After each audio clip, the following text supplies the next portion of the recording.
Hi, guys. Hello, and welcome to yet another episode in the 3 a.m. Fear podcast. I'm so excited to have you here.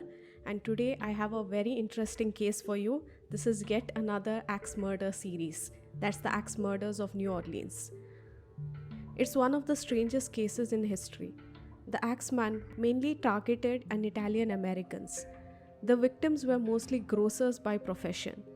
The dreaded and mysterious Axeman of New Orleans and his violent agenda disappeared in the autumn of 1919 as suddenly and hastily as it arrived. Here's how it happened.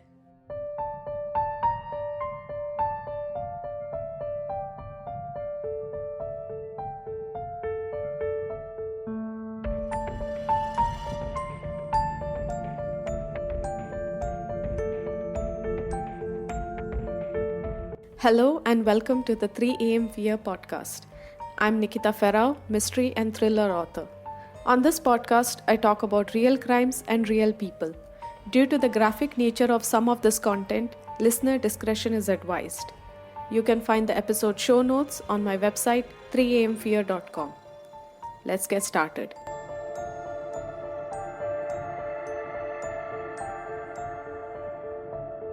It all started back in May 1918. For a period of 18 months, the city of New Orleans and its surrounding cities were haunted by the Axeman, who was a manifestation of the boogeyman.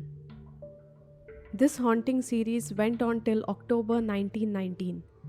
A series of 12 attacks and 6 murders took place during this period, all of which happened during the night. It is said that the Axeman only killed people while they were sound asleep in the comforts of their homes. The Axeman never used his own tools, but rather used what his victims had. Once he had committed the murders, he would leave the weapon behind, but not before thoroughly cleaning it. The crimes were never motivated by robbery, and nothing was missing from any of the victims' homes. The majority of the Axeman's victims were Italian immigrants or Italian Americans, leading many to believe that the crimes were ethnically motivated. Some also believed that his killings were somewhat related to sex, one where he was perhaps a sadist who enjoyed killing women, and that he only killed men when they tried to interrupt his killing spree. The Axeman was never caught or identified, and his crime spree stopped just as mysteriously as it has started.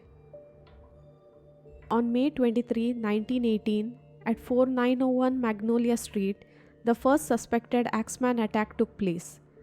The victims, Catherine Maggio and Joseph Maggio, were attacked with a straight razor, slicing their throats. Catherine had been almost entirely decapitated. Their bodies were discovered by Joseph's brothers, Jake and Andrew, who lived in the same house. Even with this, no one had heard anything, and the most surprising of all was that no valuables were taken from the crime scene. In the apartment, law enforcement agents found bloody clothes of the murderer, as he may have changed into a clean set of clothes before running away. A complete search of the premises was conducted and the bodies were removed.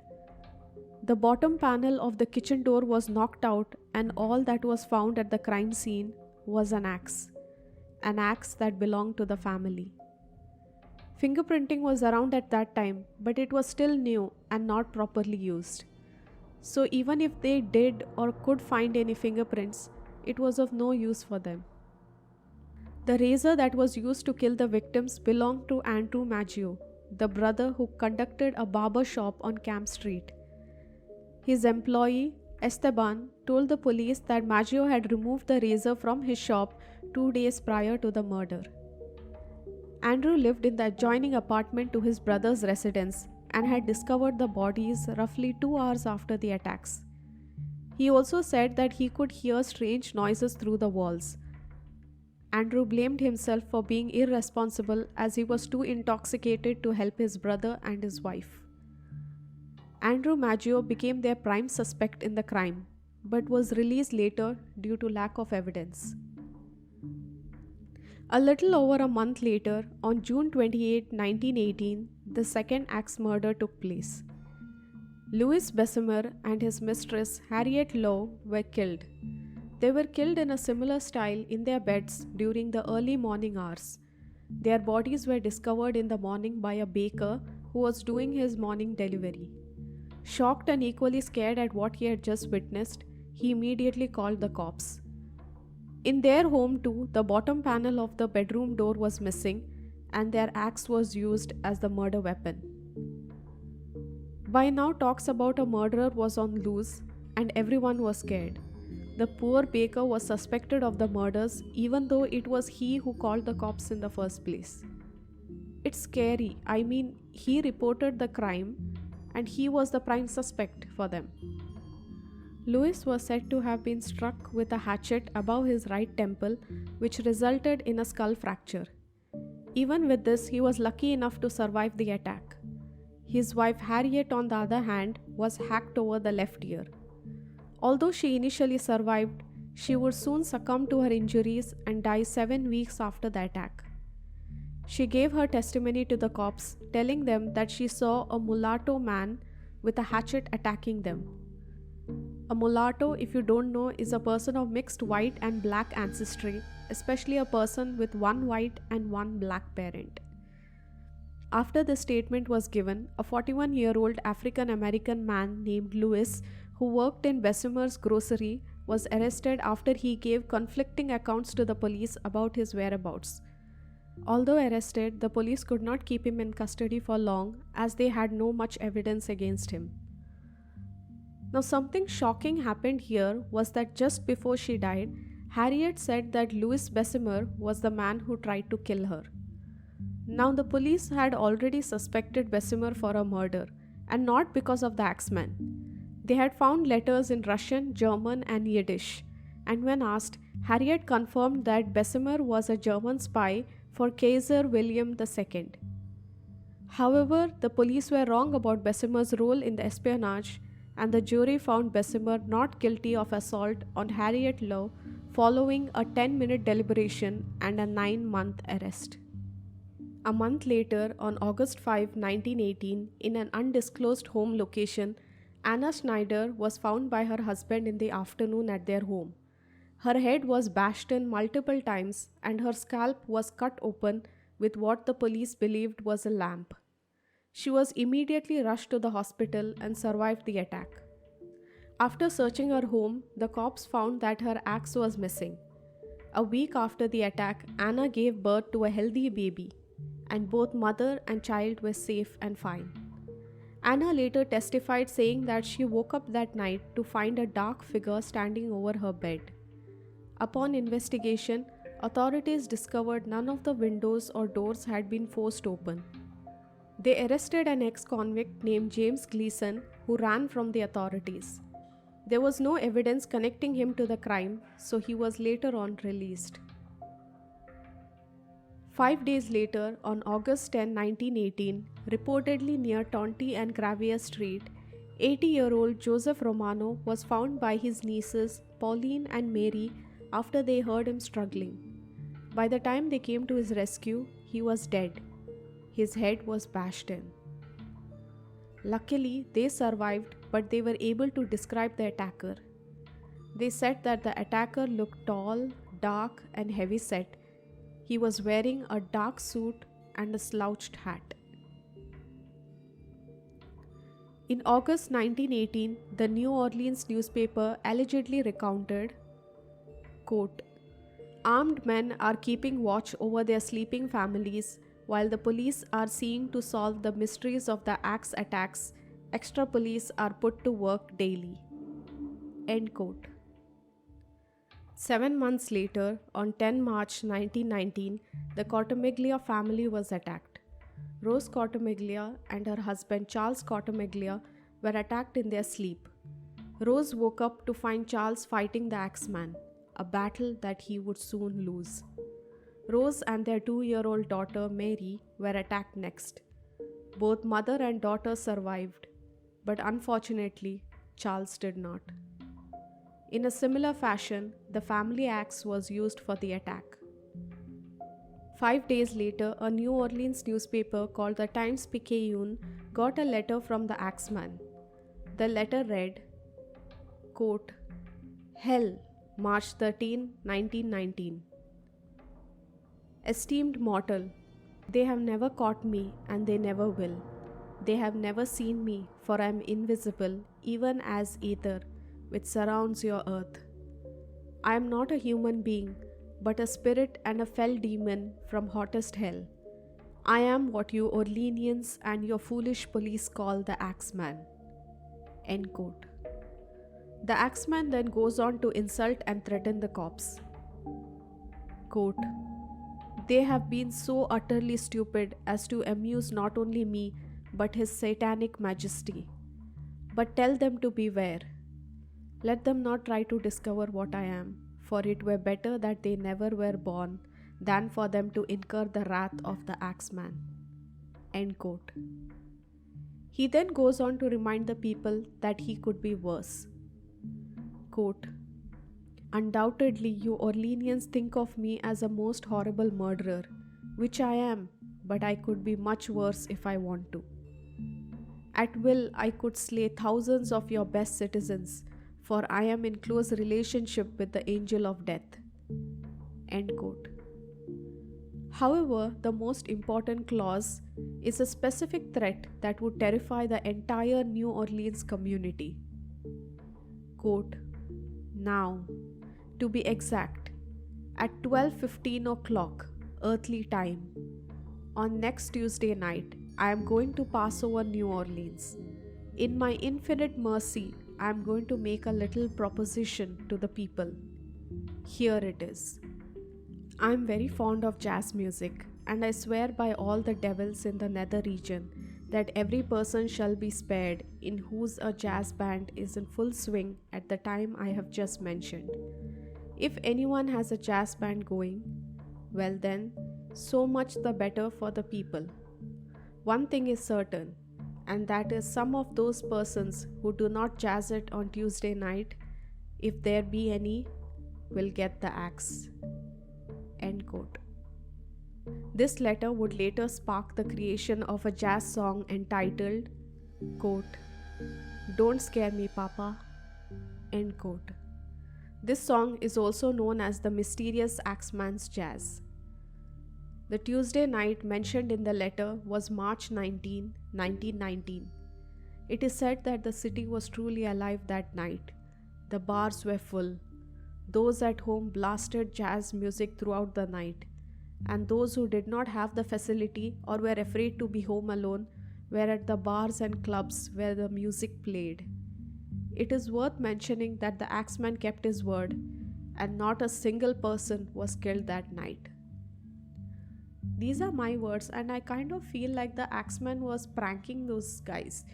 He either wanted to just instill this fear, keep this fear, or he was planning to be out of town. Maybe he was not going to be there. Maybe this person was going to be traveling or would not be there for some time, and thought that people should not just calm down, that fear should be there. He wanted to see that fear, he wanted to let that fear live.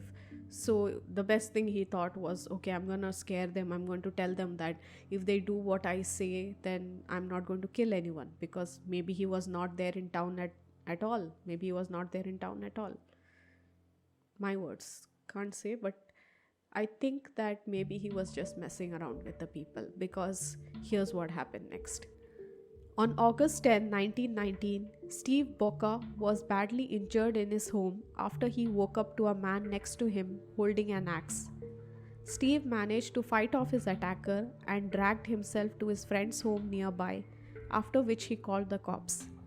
It was said that the blows to his head were so severe that he did not regain much of his memory of the attack.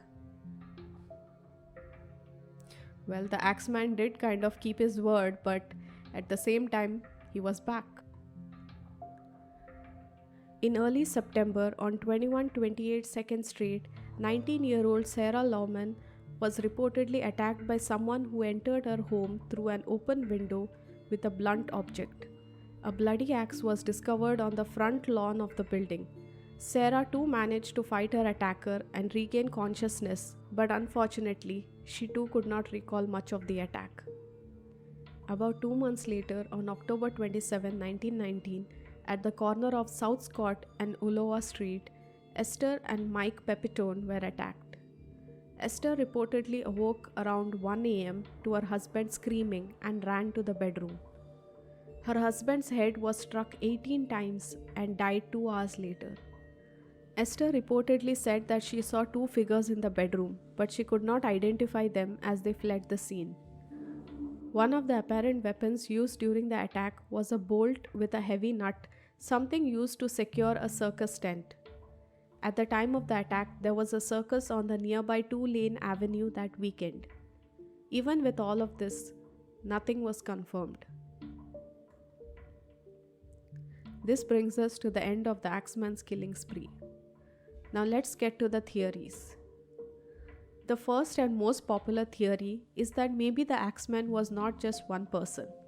Some say that the final killings of the Axeman, Esther and Mike Pepitone, were not the ones of the original Axeman, but that of a mafia killing. This is probably due to Pepitone's father killing a man in the past. Now, with regards to all the murders, most mentioned here and some not, a running online theory is that some or most of the killings were not even of the original Axeman, but that of a copycat killer. Maybe a few of the killings were done by the Axeman and the rest of them by a copycat killer. Now, this is a completely out of the box theory.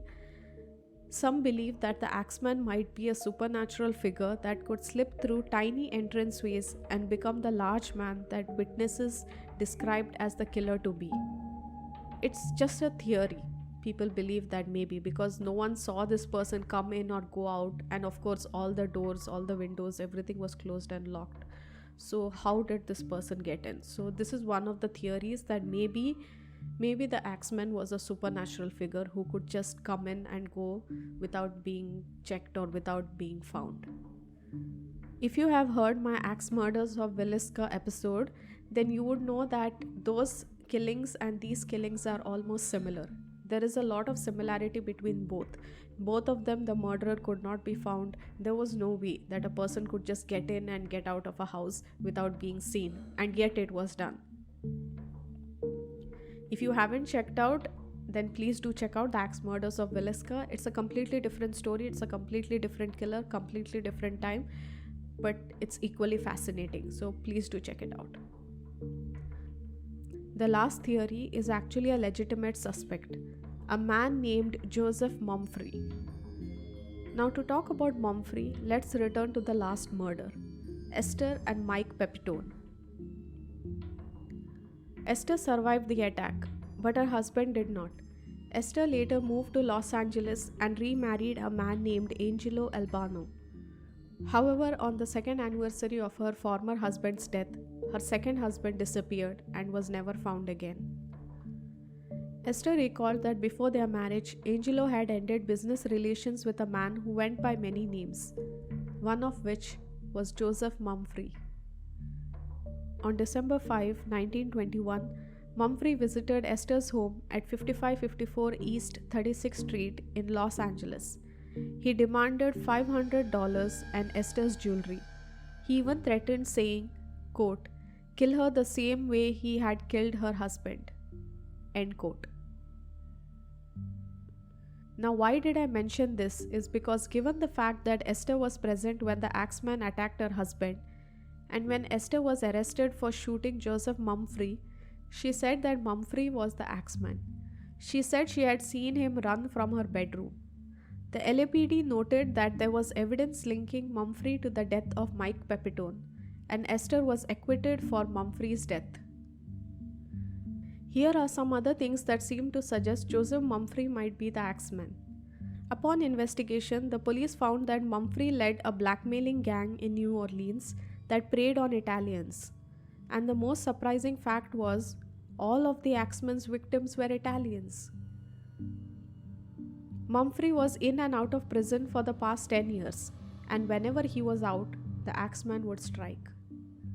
This was too much of a coincidence for the cops. Even with this, there was not enough evidence to link Mumfree to the Axeman attacks. He was set free. Another popular theory is that the Axeman may have had a partner. I mean, it's possible because Esther Pepitone said that she saw two men that night. And later on, she said that the attacker was Mumfree. So either Esther is lying or the Axeman is multiple people. What do you guys think? I personally believe that the axe murders could have been committed by a series of copycat killers because it just does not link up, or at least the last one with Esther, it does not link up. Although the way of attack is somewhat similar, her story is different. We have to agree on that. No other victim mentioned more than one attacker. And Esther got out without being killed and was not even that badly hurt. Something's not right here. In the end, there aren't many leads on identifying the notorious New Orleans Axeman. Was this the work of a series of copycats? Or was this the result of one troubled individual? For now, the case remains unsolved. Thank you so much, guys, for being with me. And why I look like this is a very long story, and I'll tell you that some other day. But thank you so much for being with me throughout the Axe Murder series. And I would love to know, what do you guys think? Who do you guys think was the real axe murderer of New Orleans? Do you think that it was a series of copycats or a series of killers? Or do you think that it was just one crazy person who was doing all of this? As we know, the axe murders of New Orleans did not go on for a very long time. It was just a span of few months. So who could it have been? Did the fellow get tired? Did the person move? Or it was just one person who was testing out his luck and saw that and decided, okay, I'm done playing my luck and I just think I'm gonna be safe for now. What do you guys think? I would really like to know. So please tell me in the comments, what do you guys think? If you haven't checked out the Axe Murders of Villisca, then please do. It's quite similar and it's very interesting. It's a completely different story, somewhat similar, but very interesting. So please do check it out. If you like this video, then please do hit the like button. Please do hit share and subscribe if you really enjoyed it. See you next week and stay safe out there.